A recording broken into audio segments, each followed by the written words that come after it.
you must be knowing that the question from this particular portion has been increasing in prelims, and in mains also questions are asked. What is the important for civil services? See, India is a land of diversity. We have number of states, and in every state there is a different food, different culture. How different culture? Based on the clothes we wear, the language we speak. Local languages also vary. Alag states में, like in Maharashtra, Marathi is spoken. Okay. Telugu in Andhra Pradesh, Telangana. So there is variation in language, variation in the types of clothes, variation in the festivals we celebrate. So festivals also vary. Okay, apart from it, the cuisine, the food varies, the language varies. So this is the diversity, and India is a land of diversity. Okay, and why it is important for civil services? Be aware of our diversity. Why? Because you can see, once you enter civil services, you can get allotted to different cadres. You can go to any state. ठीक है, तो जब तक वहाँ का culture नहीं पता, you don't know about the religion of people. Religion is also an aspect of a culture. तो अगर religion नहीं पता, उनकी values नहीं पता, why a particular group behaves in a particular way, कुछ values हैं, कुछ customs हैं that they are following from generation to generation. ठीक है, कई सालों से they are following the particular custom. तो जब तक वो नहीं पता होगा, then how you will able to serve. Okay, so that is why it is important, especially for the aspirants, especially once you enter the services, it is important for you to know about the diversity of India, how people live, how people celebrate, why people are attached to their religion so much. Okay, so all this is important. That is why this portion becomes important.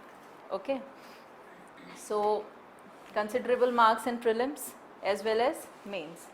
There is no fixed number of questions, but the questions are like 6 to 8. Okay. हाँ, current affairs भी है. If there is some new site which was कोई Harappan site है which is excavated, that could be asked. There is a list, World Heritage sites की list है. That is tangible cultural heritage. Tangible means that we can touch. Okay, so if a new site is added to the World Heritage list, that becomes important. Okay, ऐसे intangible means that you cannot touch, but you can see it, you can feel it. So if any such dance is added to the intangible list, that also becomes important. Mains में the questions could be, if you see the previous questions could be on the Asian paintings. Okay, question could be on Buddhism, Jainism. Every year questions are being asked on Buddhism, Jainism से तो आते ही हैं. Okay, then apart from it, paintings are important, Indian music is important, Indian dance is important. There are 8 classical dance, so you should be aware of all these classical dances like Bharatnatyam, Kathak, Odissi, Mohiniyattam, Kathakali. So these are all classical dance. Okay, so all this would come under culture. Religion would come under culture, music, then theatres, schools, various schools of philosophies. All this will be covered under the culture. This is a famous painting from Ajanta caves. Okay, so painting of a bodhisattva, we will study Padmapani bodhisattva. Similarly, this is what taken from Ashokan pillar. This is the national emblem. Okay, and statue of a dancing girl from Mohenjo-daro. And then this is a temple complex in, this is Brihadeshwar temple. Okay, built by Cholas. So all these we will be studying in Indian art and culture. What is culture? It's basically the way of life, the way we are living. Okay, there are some traits that have been passed from our ancestors, some festivals that we are celebrating. Holi hai. Okay, these are all from the ancient times. Then similarly, language. We have not developed the language, it has been also passed to us from by our ancestors. Okay, and then as a group, how we think, how we live, what are the ideas, that is all the part of culture, our customs. See, our way of greeting also is different. yeah. In India क्या करते हैं, we greet by namaste. ठीक है, in western world this way of greeting is different. They can say hello, shake hands. So this is the variation in culture. So these are all the parts of culture: our religion, our language, our dances, our festivals, our rituals. Okay, if we are worshipping people tree, that is also part of our custom. How we greet others, the food we eat, the spices we use, all these are part of the culture. Language, traditions, rituals, some techniques that we use till today from the ancient times. You will study about these techniques as well. Like there is a lost wax technique of dancing girl is created with this technique. Okay, so it was used in the Harappan times, and till now we are using the same technique, which is the lost wax technique. What happens in the technique, that we will study. As you must have seen the Natraj sculpture, that is also created with the same technique, lost wax technique. Okay, then arts, food and drinks, values. Okay, so all these are different aspects of the culture. Picture showing the diversity of culture all around the world. Culture, it is dynamic in nature, it changes from one place to another. Within India also we have diversity in culture. Culture is a way of life of people, how they live, how they think, how they celebrate different festivals, what kind of food they eat, the kind of clothing, the dress they wear, the language they speak, the religion they follow, the philosophies like philosophies like we believe in karma, rebirth. So as I told you, cultural heritage is of two types: tangible and intangible. Tangible are basically that we can touch. That means the monuments, the sculptures, the paintings, all are part of tangible cultural heritage. Okay, and then there is a list. Which list? UNESCO, it tries to preserve the tangible cultural heritage around the world, and the list is World Heritage Site. Okay, okay. So in India also there are number of monuments that are listed in the World Heritage List. This is again, this was earlier one was the Brihadeshwar temple built by Cholas, and this is the Konark temple, Sun temple at Konark. Okay, this is another temple which is listed in the World Heritage Site list from India.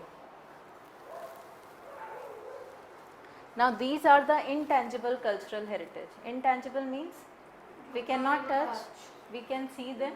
Okay, these are basically some of the practices, some dances, some music that were there in the ancient times, and they are still being performed in India. Some folk theatres.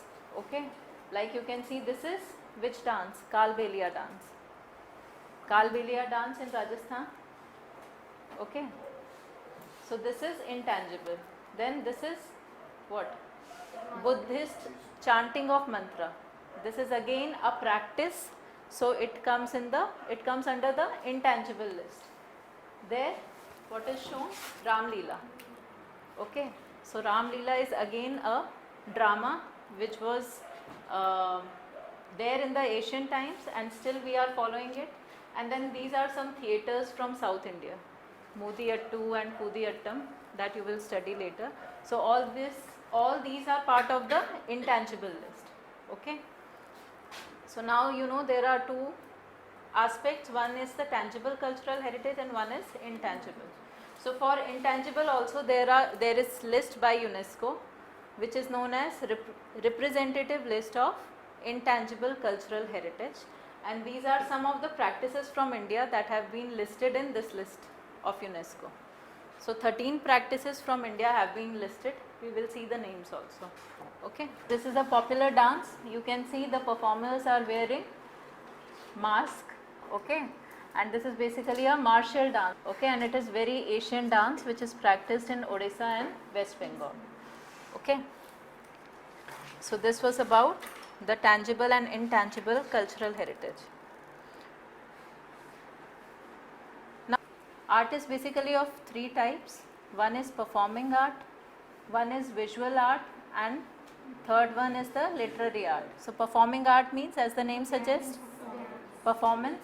So that means dance, theatre, music, all this would come under performing arts. Then visual art in the visual form. So in the performing art, basically the performer uses his body or he can use his voice in front of the live audience. So that is performing art. Visual art is that you can see and appreciate. Okay, so it can be in the form of painting, architecture, sculpture. So for the painting, the artist requires a big canvas, okay, and he can draw his imagination on the canvas. So this is visual art. And third type is the literary arts. That means the literature, that can be Vedic literature, Buddhist literature, Jain literature books, okay, all this would come under the literary arts. Right? So why culture is important? It shapes our thinking, it shapes our behavior, it shapes our personality. So it develops our understanding of the present things, okay. It makes us, basically culture makes us human. There is diversity in culture around the world. So how it helps us? It helps us to appreciate others' culture as well, okay. So India believes in peaceful coexistence. So for peaceful coexistence, you should be able to appreciate the culture of other people. They can be some different country like the Western world or some Southeast Asian countries. So in order to exist, since this is an era of globalization, globalization means there is more and more interaction between people, okay. So we should appreciate each other's culture to live peacefully.